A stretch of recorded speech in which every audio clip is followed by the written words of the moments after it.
Good morning everybody guys. Doctor NEET MBBS में मैं रजनीश कुमार आपका फिर से तहे दिल से स्वागत करता हूं। गाइस, हम लोगों ने पीडब्ल्यू की जो यकीन 3.0 बैच है उसकी हम लोगों ने री स्टडी स्टार्ट की थी और हम लोग रूपेश चौधरी सर के द्वारा पढ़ाए गए क्लासेस को फिर से अपने भाषा में समझने की कोशिश कर रहे थे। तो हम लोगों ने पिछले 2-3 लेक्चर में हम लोगों ने सेल डिवीजन को समझा है और अच्छी तरीके से पढ़ा है। और आज का हमारा अगला टॉपिक है सेल साइकिल, जिसके बारे में हम लोगों ने थोड़ा सा समझ लिया था कि किस तरीके से सेल डिवाइड होती है और हम लोग को अब डिटेल से पढ़ना था। ठीक है, तो यहाँ पे मैंने सेल साइकिल का पहला तो डिफिनीशन लिखा है, डिफिनीशन को अच्छे से समझेंगे। देखिए, sequence of events by which cell duplicate its genome. देखिए, sequence of events, sequence of events मतलब हो गया घटनाओं का एक ऐसा क्रम। ठीक है, घटनाओं का एक ऐसा क्रम जिसमें क्या होता है कि सेल डुप्लीकेट इट्स जीनोम।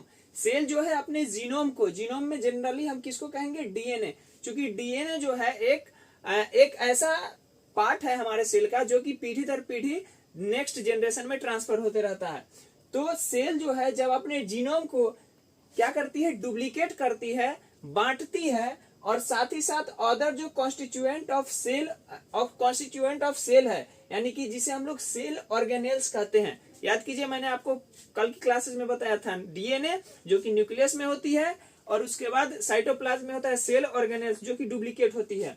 तो इसमें क्या होगा कि जो सेल होगी, ठीक है, जो सेल होगी अपने जीनोम को यानी कि डीएनए को डुप्लीकेट करेगी और साथ ही साथ सेल के जो कॉन्स्टिट्यूएंट है यानी कि सेल ऑर्गेनेल्स है वो भी डुप्लीकेट होगा और इक्वली रूप से डिस्ट्रीब्यूटेड होगा, इक्वली रूप से बटेगा किसमें, 2 डॉटर सेल में। जैसे यहाँ पे एक एग्जांपल देखिए, यहाँ पे एक सेल है, ठीक है, तो ये सेल क्या होगी, आगे चढ़ के इस सेल में जितने भी डीएनए है या जितने भी सेल ऑर्गेनेल्स है वो डिस्ट्रीब्यूट होंगे, बटेंगे और जाके अगले डॉटर सेल में इक्वली रूप से डिस्ट्रीब्यूट होंगे। ठीक है, तो सेल साइकिल आपको समझ में आ गया। इवेंट्स का एक ऐसा सीक्वेंस जिसमें सेल क्या करती है, अपने जीनोम को यानी कि डीएनए को और अदर जो कॉन्स्टिट्यूएंट ऑफ सेल है यानी कि सेल ऑर्गेनेल्स को डुप्लीकेट करती है और इक्वली रूप से डिस्ट्रीब्यूट करती है 2 डॉटर सेल में। ठीक है, तो इतना आपको अच्छे तरीके से समझ में आ गया होगा। तो गाइस, यहाँ पे आपने सेल साइकिल के डिफिनीशन को बहुत ही अच्छी तरीके से समझ लिया है।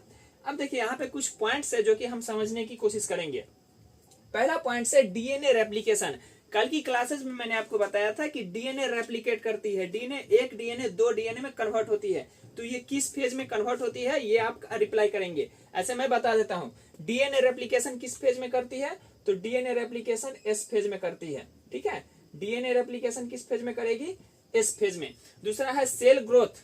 सेल का ग्रोथ जो होगा वो किस फेज में होगा, तो सेल का ग्रोथ होगा 2 फेज में, एक होगा G1 फेज और एक होगा G2 phase, G1 and G2। याद कीजिए, मैंने आपको बताया था कि सेल ऑर्गेनेल सिंथेसाइज जो है G1 फेज में भी होता है, G2 फेज में भी होता है, but maximum cell organelle synthesise जो है G1 फेज में होता है और बचा हुआ cell organelle synthesise G2 phase में होता है। तो इन दोनों में सेल का ग्रोथ होता है। अगला है सेल डिवीजन।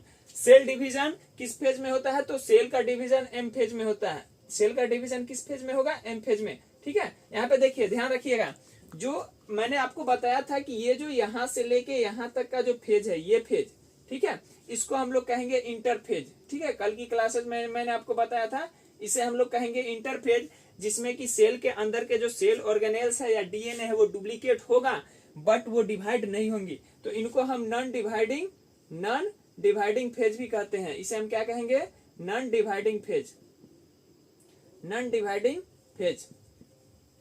अब देखिए, एम फेज में जाने के बाद ये डिवाइड होती है, एक सेल 2 सेल में कन्वर्ट हो जाती है। तो इसे हम, जिसे हम एम फेज के नाम से जानते थे, उसे हम डिवाइडिंग फेज कहते हैं। इसे हम कौन सा फेज कहेंगे, dividing phase.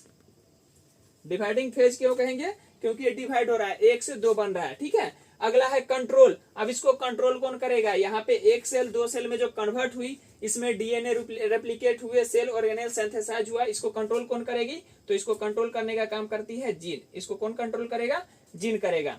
Duration of cell cycle. देखिए, जिस तरीके से आप पढ़े होंगे कि प्रेगनेंसी के दौरान अलग अलग जीवों में जो बच्चे का जो फॉर्मेशन होता है वो अलग अलग टाइम में होता है। इंसान में 9 मंथ होता है, जो छोटे जीव होते हैं उनमें कम होता है, गाय या भैंस या बड़े जिम में बड़ा बड़ा लंबा लंबा टाइम लगता है इसमें, उसी तरीके से सेल साइकिल जो ड्यूरेशन होता है, टाइम होता है, अलग अलग जिम में अलग अलग होता है। अगर हम इंसान में देखें तो ह्यूमन में सेल साइकिल का ड्यूरेशन 24 आवर होता है। ह्यूमन में सेल साइकिल का ड्यूरेशन जो होता है 24 आवर होता है, जिसमें से 24 आवर्स होती है, जिसमें से 23 आवर्स इंटरफेज में, ठीक है, इंटरफेज में, और 1 आवर्स एम फेज में लगता है। ठीक है, ध्यान दीजिएगा।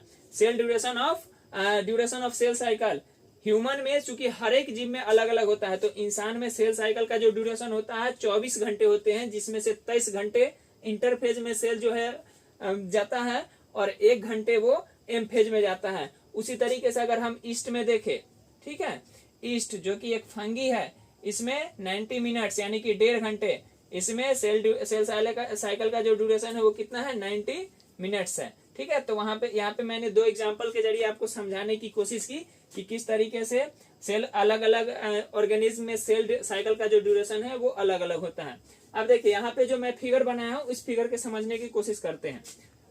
देखिए इसमें देखेंगे तो यहाँ पे आप देख सकते हैं ये पेरेंट सेल है, ये आपका G1 फेज है, ये आपका S फेज है, ये आपका G2 फेज है। उसके बाद कैरियोकाइनेसिस और साइटोकाइनेसिस होगा। कैरियोकाइनेसिस में न्यूक्लियस डिवाइड हो जाएगी और साइटोकाइनेसिस में सेल ऑर्गेनेल्स डिवाइड होंगे, तब जाके 2 डॉटर सेल बनेगा जिसे हम कहते हैं एम फेज। ठीक है, जो कि हम लोगों ने कल की क्लासेस में देख लिया। अगर आप पिछली वाली क्लासेस नहीं देखे हैं तो थोड़ा सा आपको दिक्कत हो सकता है, तो ये देखने से पहले आप पिछली क्लासेस एक बार जरूर देख लें। देखिए इसमें क्या होगा, पेरेंट सेल में जो क्रोमोसोम होते हैं, क्रोमोसोम 1 है। ठीक है, इसमें भी अगर हम क्रोमोसोम देखें, इसमें भी क्रोमोसोम 1 है, क्रोमोसोम। अब इसमें क्रोमोसोम कितने हैं, तो आपका जवाब होगा 2, लेकिन 2 नहीं है। मैंने पहले इस सीरीज को स्टार्ट करने से पहले ही क्लास में बताया था कि ये भले ही रूप इसका शाखा बढ़ जाए तो क्रोमोसोम नहीं बढ़ती है, तो ये क्रोमोसोम इसमें भी 1 ही है। ठीक है, उसी तरीके से G2 फेज में देखेंगे तो इसमें भी क्रोमोसोम कितने हैं, इसमें भी क्रोमोसोम 1 ही है, और डॉटर सेल में भी क्रोमोसोम कितने हैं, इसमें भी क्रोमोसोम, दोनों में ईच सेल हैज 1 क्रोमोसोम। ठीक है, अब देखिए क्रोमैटिड की बात करें, क्रोमैटिड, तो क्रोमैटिड देखेंगे तो इसमें 1 क्रोमैटिड है। ठीक है, इसमें भी देखेंगे तो इसमें भी 1 क्रोमैटिड है, इसमें भी 1 है, बट इसमें देखेंगे तो इसमें आपको 2 फूल जैसी स्ट्रक्चर दिखाई दे रही होगी जो कि डीएनए है। ठीक है, तो इसमें क्रोमैटिड 2 है। इसमें क्रोमैटिड कितने हैं, इसमें क्रोमैटिड 2 है। इसमें देखेंगे तो इसमें भी क्रोमैटिड कितने हैं, क्रोमैटिड, इसमें भी क्रोमैटिड जो है 2 है, बट सेल डॉटर सेल में देखेंगे तो इसमें chromatid, each daughter cell has only 1 chromatid. ठीक है, देखिए इसमें 1 क्रोमोसोम है, सब में 1 ही क्रोमोसोम है, इसमें 1 क्रोमैटिड है, इसमें 1 है, बट इसमें 2 है। देखिए एक ऐसे और एक ऐसे, इसमें भी 2 है, बट इसमें कितना है, 1 है। अगर हम डबल स्टैंडर्ड डीएनए की बात करें तो इसमें डबल स्टैंडर्ड डीएनए 1 है, इसमें डबल स्टैंडर्ड डीएनए 1 है, इसमें डबल स्टैंडर्ड डीएनए 1 है, इसमें भी डबल स्टैंडर्ड डीएनए देखेंगे तो 1 है, और इसमें भी डबल स्टैंडर्ड डीएनए देखेंगे, सॉरी इसमें डबल स्टैंडर्ड 1 नहीं है, 2 है। इसमें डबल स्टैंडर्ड डीएनए 1 नहीं 2 है, और इसमें डबल स्टैंडर्ड डीएनए जो है वो 1 है। अब देखिए याद कीजिए, मैंने आपको पहली क्लासेस में बताया था, एक डबल स्टैंडर्ड डीएनए को 2C से डिनोट करते हैं। तो यहाँ पे पेरेंट सेल में इसे 2C बोलेंगे, उसके बाद G1 फेज में इसे भी 2C कहेंगे, बट S फेज में इसे हम कहेंगे 4C, और G2 फेज में भी इसे कहेंगे 4C, और जब डॉटर सेल में आएगा तो इसे हम 2C कहेंगे। ठीक है, ये पॉइंट आप ध्यान रखेंगे, ये पॉइंट से आपका जो क्वेश्चन है न्यूमेरिकल क्वेश्चन बनाने में हेल्प मिलेगी। ठीक है, तो क्लास को खत्म करने से पहले मैं इस स्ट्रक्चर को एक बार फिर से समझा देता हूँ। देखिए पूरा को मैं एक बार फिर से रिवीजन कर देता हूँ। सेल साइकिल क्या होता है, इवेंट का एक ऐसा सीक्वेंस जिसमें सेल जो है डुप्लीकेट करती है अपने जीनोम को और अपने कॉन्स्टिट्यूएंट ऑफ सेल ऑर्गेनेल्स को, और इक्वली रूप से डिस्ट्रीब्यूट करती है दोनों डॉटर सेल में। ठीक है, उसके बाद डीएनए का जो रेप्लिकेशन होता है एस फेज में होता है, सेल का ग्रोथ G1 और G2 फेज में होता है, सेल का डिवीजन M फेज में होता है। इसे कंट्रोल कौन करती है? तो जीन सेल साइकिल को कंट्रोल करती है। ड्यूरेशन ऑफ सेल साइकिल, अलग अलग जीव में सेल साइकिल का ड्यूरेशन अलग अलग है। जैसे इंसान में 24 घंटे हैं, जिसमें से 23 घंटा सिर्फ इंटरफेज में और 1 घंटा एम फेज में जाती है, ठीक है। और ईस्ट में 90 मिनट है।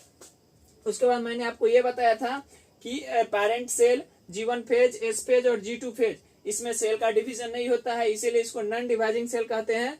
बट जब हम एम फेज के आगे जाते हैं तो दो प्रोसेस होती है, कैरियोकाइनेसिस और साइटोकाइनेसिस। इसमें सेल दो भाग में डिवाइड होती है, इसलिए इसको डिवाइडिंग फेज कहते हैं।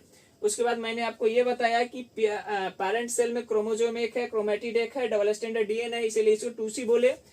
G2 फेज में क्रोमोजोम 1 है, क्रोमेटिड 1 है, डबल स्टैंडर्ड डीएनए है, इसीलिए इसे 2C के बोले।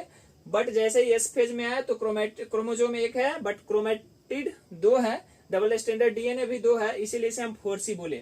हम G2 फेज में आए तो क्रोमोजोम 1 है, क्रोमेटिड 2 है, डबल स्टैंडर्ड 2 है, इसीलिए बोले 4C। बट जैसे ही हम डॉटर सेल में आए तो क्रोमोजोम 1 है, क्रोमेटिड 1 है, डबल स्टैंडर्ड डीएनए 1 है, और इसीलिए हम इसे 2C बोले। तो यहाँ पे आप देख सकते हैं जैसा पेरेंट सेल था, डॉटर सेल भी वैसे ही बन गया, ठीक है। तो आज के क्लासेस में हम लोग इस चीजों को, सेल के डिफिनीशन को समझे, सेल साइकिल के फेजेस को समझे। अगली क्लासेस में हम लोग G1 फेज, S फेज और G2 फेज को अच्छी तरीके से समझेंगे। अगर आपको इस वीडियो से रिलेटेड कहीं पर भी कुछ डाउट है तो हमें कमेंट जरूर करें, और अगर आपको ये क्लासेस अच्छी लगी हो तो लाइक करें, हमारे चैनल को सब्सक्राइब करें।